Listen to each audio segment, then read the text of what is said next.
Hey there, my friends. Derek here from Bomb Socks, back with another week of Bomb Bites, where we feast upon the words of Christ one bite at a time.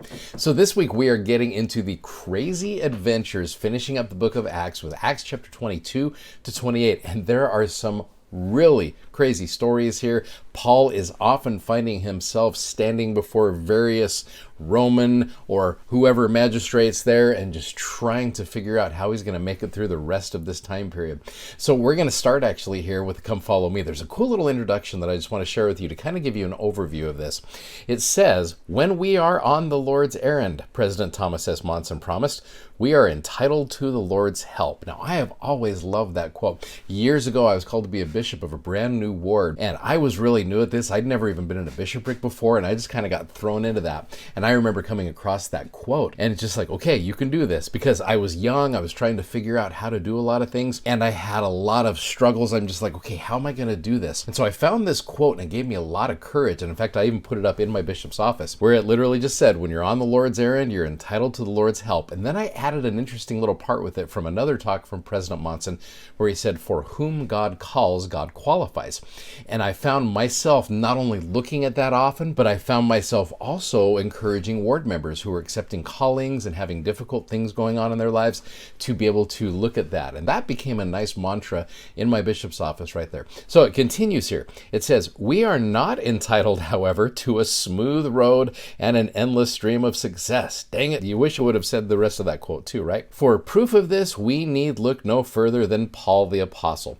His errand from the Savior was to," quote, "bear my name before the Gentiles and kings and the children of Israel." And that is exactly what he does here in these chapters. In chapters 22 to 28 of Acts, we see Paul fulfilling this errand and facing great opposition.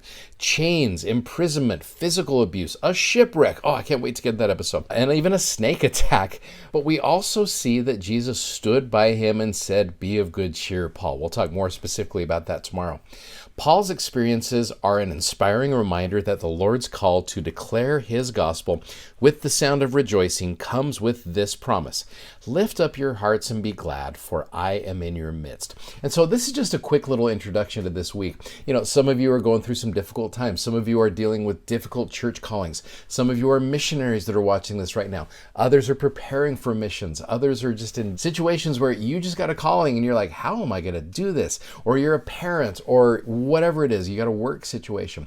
I want you to remember the promises that are given here with that quote, and then some of the things you will see throughout this week. And as you do this, you're going to see Paul going through some very, very difficult things, but you're going to see how the Lord helps him through it. And he did it for him, and he's going to do it for us. I have always loved the statement where it says God is the same yesterday, today, and forever. He was the God of Paul, and he's the God of you. And so he is going to help you through these difficult times. And I am so grateful for that knowledge, and I'm grateful for that testimony that I have, and I know that that is true.